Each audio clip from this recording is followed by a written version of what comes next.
Wednesday. I hate to say this in front of your mom, but I'm going to anyway. It's a night of shocking proposals. What do you think about Calvin being my sperm donor? Allow me to introduce myself. I'm Tony's wife. Tyler Perry's Sistas. All new next Wednesday at 9. Watch it live on BET. All right, Sisters fans. So at the time of the recording for this video, I don't have the full 30-second promo. But hey, you know the drill.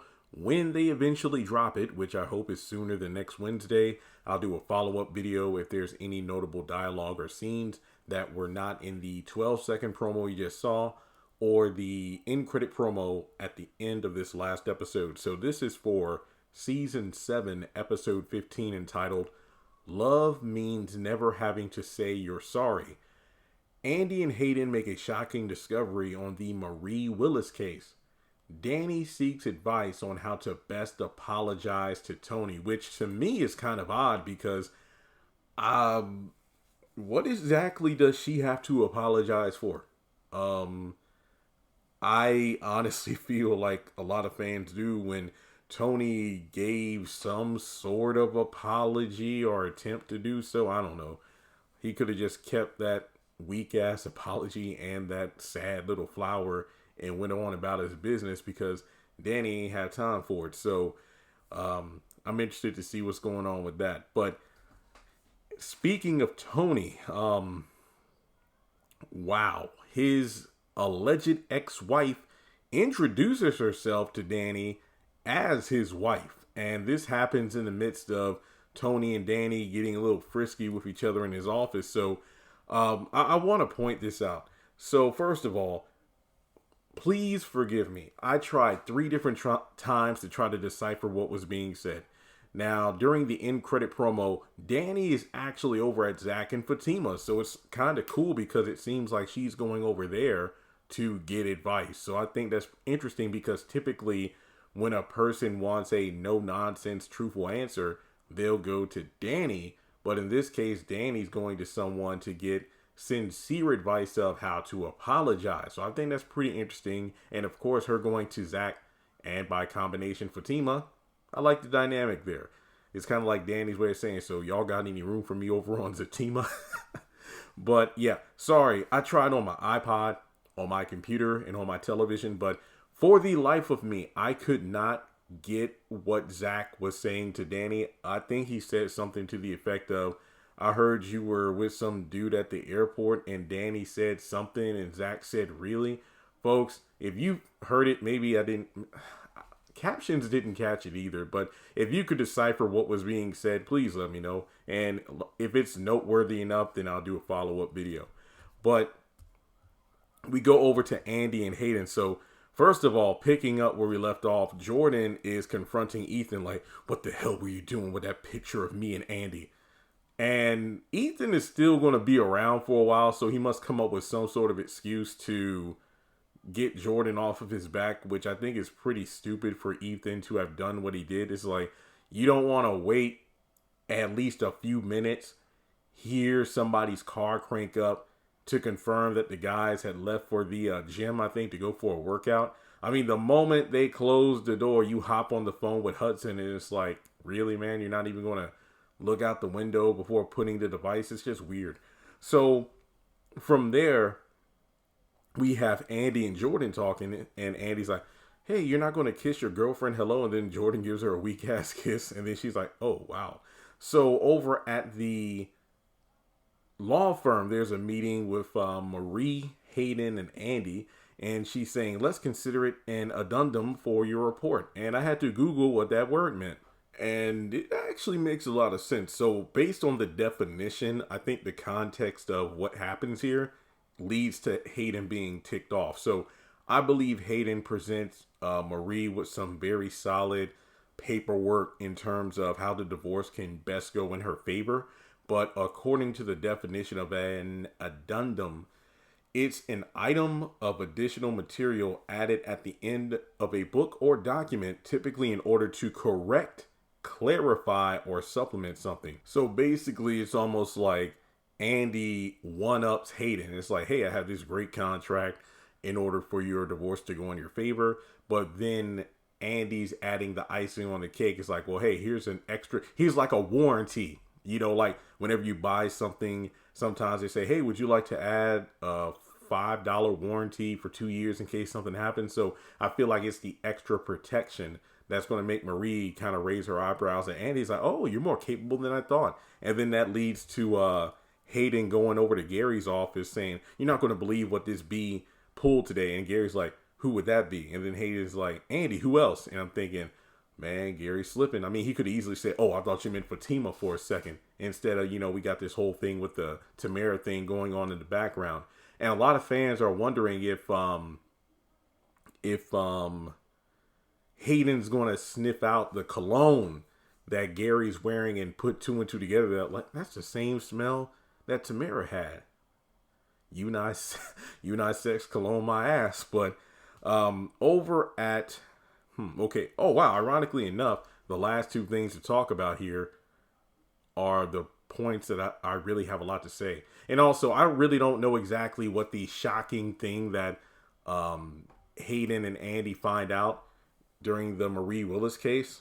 But, hey, we'll find out together. I think in terms of fans, we're all wondering the moment when Marie tries to put the moves on Hayden and whatnot.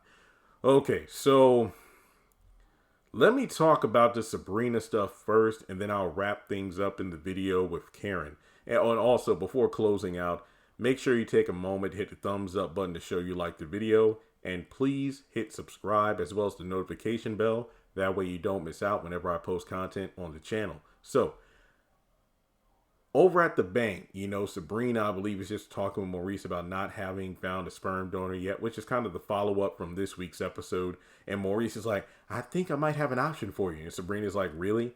Which leads to later on when Sabrina's over at the salon and she's telling Karen, and Pam is there too, so she hears, what do you think about Calvin being my sperm donor?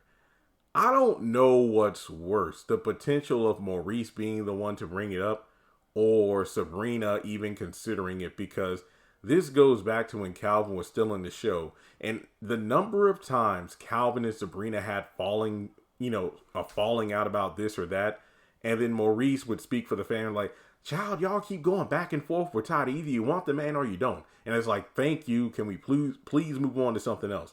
But then Maurice would be the person to kind of bring him back here. It's like, child, talk to that man, or Calvin, give her a call. It's just like, why would you even encourage this? So from there, you have Sabrina asking Karen her thoughts, and she's shocked by it. And I'm thinking, like, how selfish can you get? Because to me, it just sounds incredibly insensitive to ask the man who you did not want to be in a relationship with to be your baby daddy. And it's kind of an interesting but twisted parallel of Karen, where you have Karen who is constantly saying, I want to be done with Zach. I want this hold you have on me to be gone, but I also want you to be the father of this baby. Does she not realize how warped and twisted that is?